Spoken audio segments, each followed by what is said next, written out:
राम राम बंधुओं, ज्योतिर्लोक में आपका हार्दिक स्वागत है। संस्कार प्रकरण में उपनयन विवाह आदि में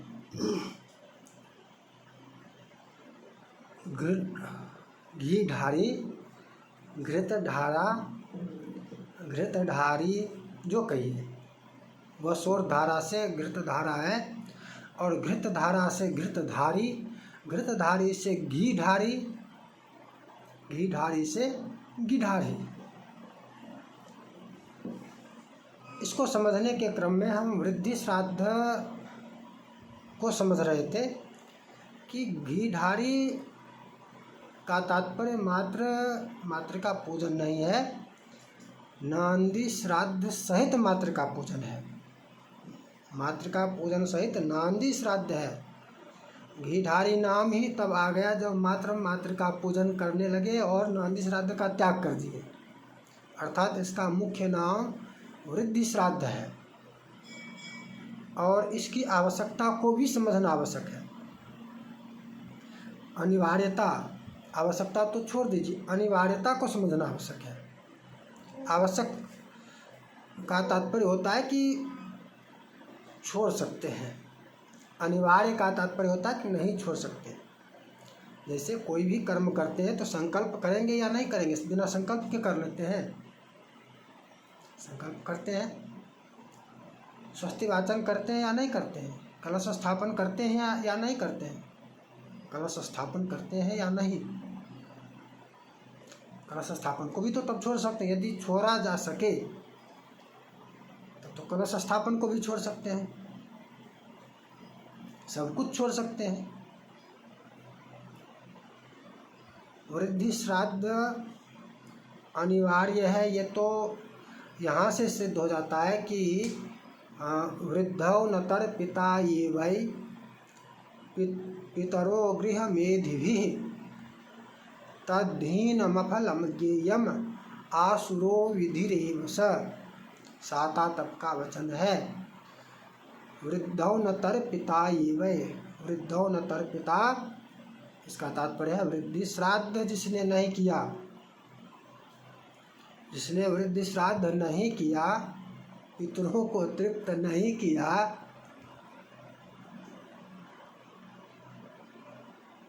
तद्धीनमफलम ज्ञेयम,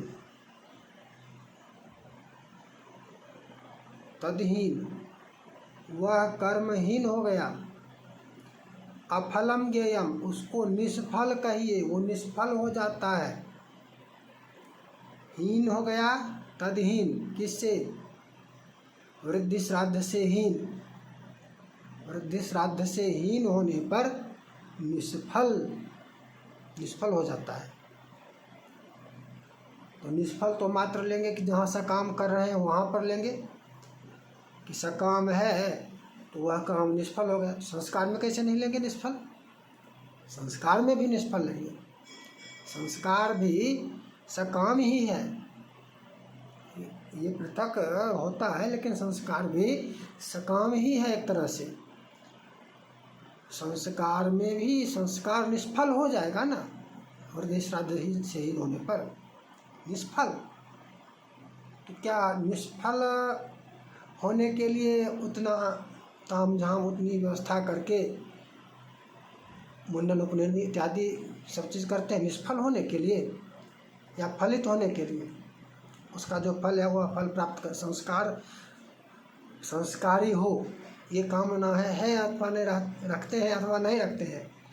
संस्कार देते समय यद्यपि संस्कार तो देते ही नहीं है, यह भी चर्चा कर चुका हूँ, लेकिन जो लोग करते हैं, ऐसा नहीं कि सबके सब नहीं करते हैं, बहुत लोग तो करते हैं ना। तो संस्कार की कामना रखते हैं अथवा नहीं रखते हैं, संस्कारी होने की इच्छा रखते हैं अथवा नहीं रखते हैं, वह हीन हो जाएगा नांदी श्राद्ध से रहित होने पर। एक और दोष है, आसुरो विधिरेव स। साता तप का यह वचन है। आसुरो विधिरेव च, वह विधि आसुरी हो जाती है, आसुरी भी कहा दिया गया। वृद्धि श्राद्ध से रहित होने पर आसुरी, समझिए, गंभीरता को समझिए, ध्यान से समझिए, आसुरी कर्म कर लेते हैं।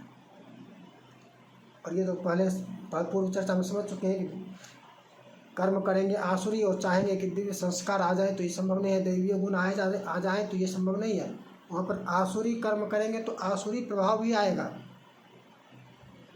असुरों की पुष्टि, असुरों की वृद्धि, ये सब कैसे हो रहा है? क्यों? हम आसुरी कर्म हम स्वयं कर रहे हैं, इसलिए कारण से हम स्वयं नहीं समझ पा रहे हैं कि हम क्या कर रहे हैं। आसुरी कर्म है, आसुरी नहीं करेंगे, दैवीय करेंगे, दिव्य की इच्छा रखेंगे, सबके सब भावन आसुरी कर रहे हैं तो असुरों की वृद्धि क्यों नहीं होगी? हो रही है।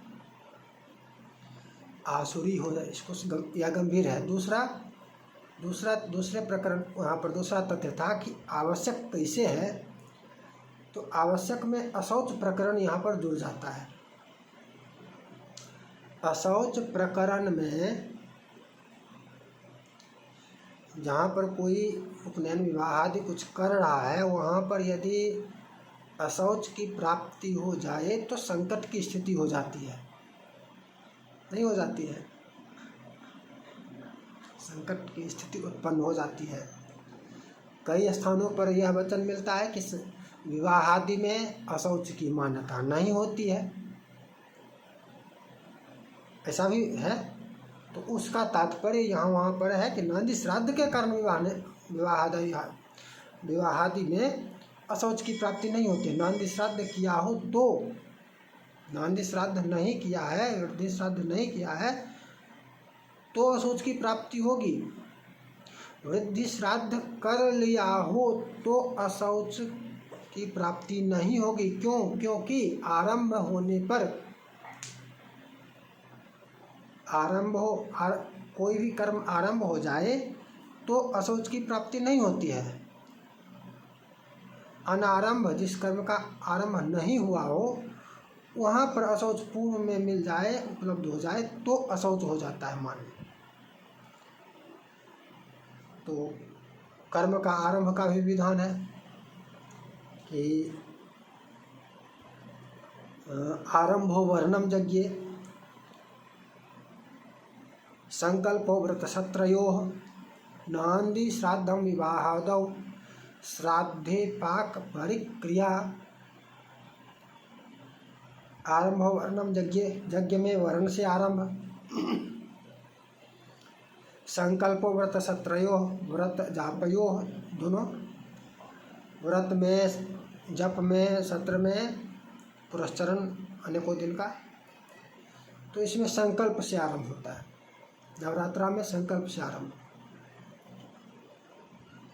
नांदी श्राद्धम विवाहादौ, विवाहादि कर्मों में नांदी श्राद्ध से आरंभ होता है। नांदी श्राद्ध से आरंभ हो गया तो आरंभ होने के पश्चात अशौच का क्या होगा? अभाव हो जाएगा। कर्मारंभ नांदी श्राद्ध से होगा, चाहे वह जितने दिन पूर्व किया गया हो। पूर्व का नियम भी समझ चुके हैं कि यज्ञ में 21 दिन, यज्ञादि में, विवाह में 10 दिन पूर्व, मुंडन में 3 दिन पूर्व और उपनयन में 6 दिन पूर्व। तो यहाँ इतने दिन पूर्व यदि कर लिया गया तो यज्ञ में तो इसका महत्व ही नहीं रहेगा।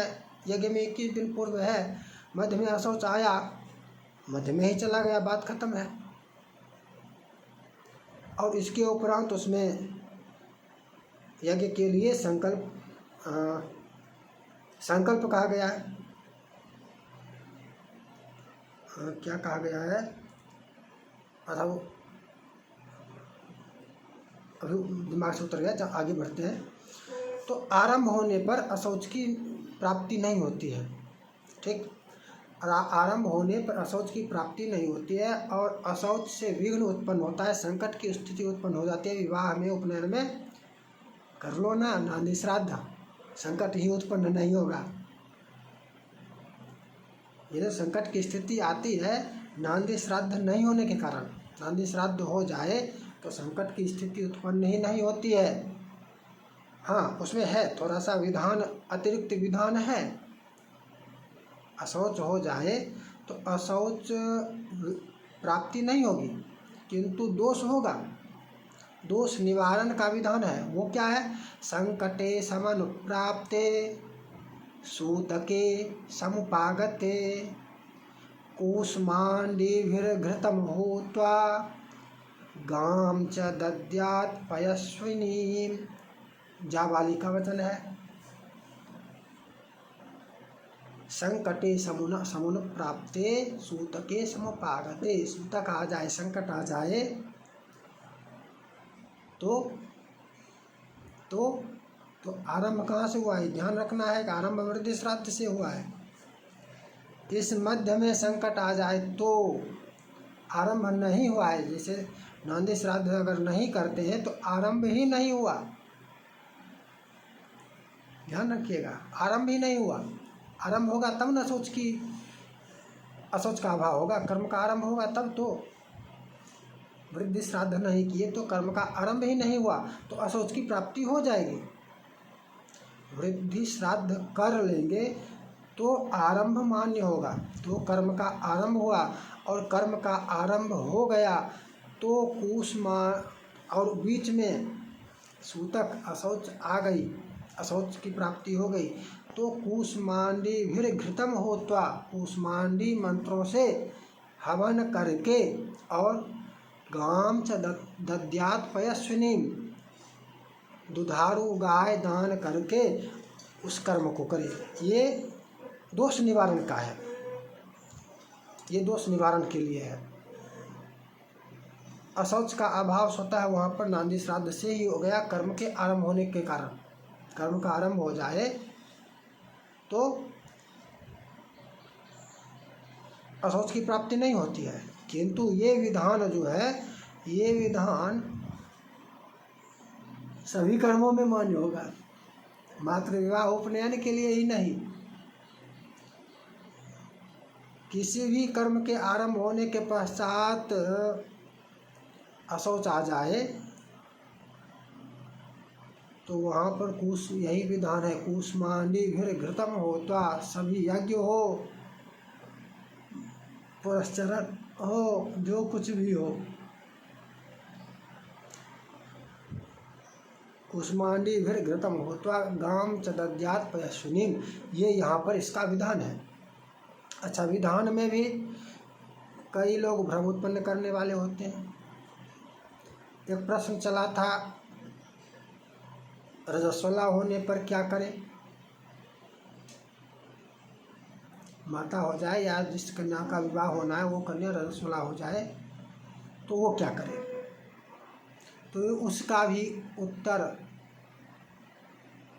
यही दे दिया गया,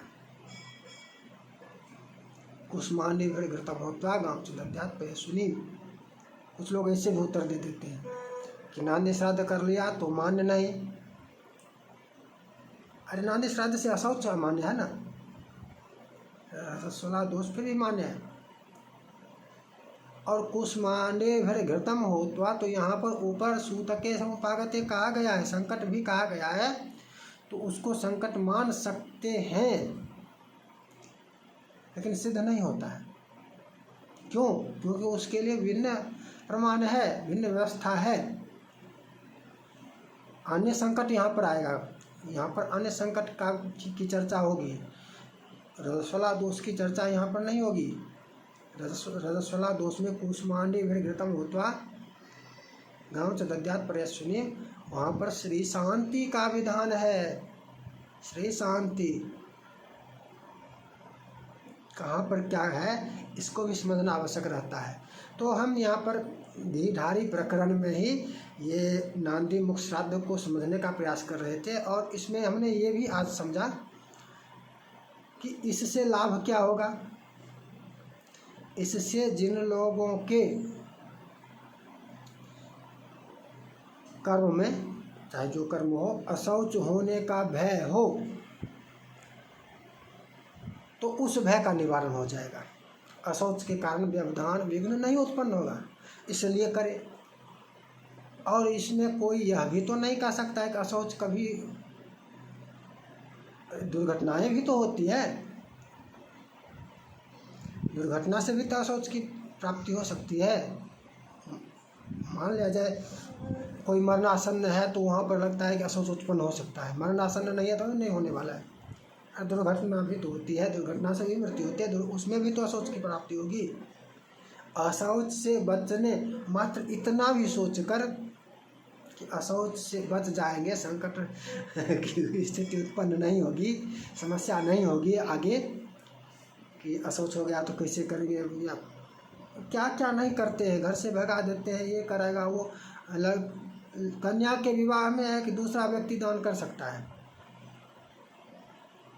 वर के लड़के के विवाह में उपनयन में विधान नहीं है कि आचार्य दूसरा हो जाएगा, वर को असौच उसको तो लग गया है, लड़के को उसको असौच की व्याप्ति हो चुकी है। यदि नांदी श्राद्ध नहीं किया गया है तो वह घर से भाग जाता है, नाना के घर चला जाता है, यहाँ चला, कहीं भी जाओ वहाँ पर विधान जो है नांदी श्राद्ध ये करके करोगे तब मान्य होगा। ऐसे क्या मंदिर में जाकर कर लेता है, मंदिर में तो प्रवेश का ही निषेध है, असौच में मंदिर में क्यों गया, कर ही नहीं सकते हो। लेकिन मनमाने तरीके से इसी को स्वेच्छाचार कहते हैं। आवश्यकता यहाँ पर इस प्रकार से समझाएं जजमान को इस प्रकार से नांदी श्राद्ध की आवश्यकता समझाने की है कि ये करो, असौच होने पर समस्या नहीं होगी, परेशान नहीं होगे, असौच की व्याप्ति नहीं होगी, असौच का अभाव हो जाएगा, लाभ है तुम्हारा। इस प्रकार से समझाकर आप नांदी श्राद्ध को का पुनरारंभ कर सकते हैं, शास्त्र सम्मत विधि से आगे बढ़ सकते हैं। कर्मकांड का जो ह्रास हुआ, जो गड्ढा बनी हुई, उस गड्ढे को भरने का प्रयास करना होगा। यदि आप विद्वान हैं तो विद्वान होने का तात्पर्य मात्र गड्ढे में कूदना नहीं है। विद्वान होने का तात्पर्य गड्ढे में कूद जाना नहीं है, गड्ढे को भरना होगा। जो विद्वान है वो इन विषयों पर गंभीरता से विचार करें, इनका इस दिशा में प्रयास करें। आज की चर्चा को यहीं विराम देते हैं। जय जय श्री राधे।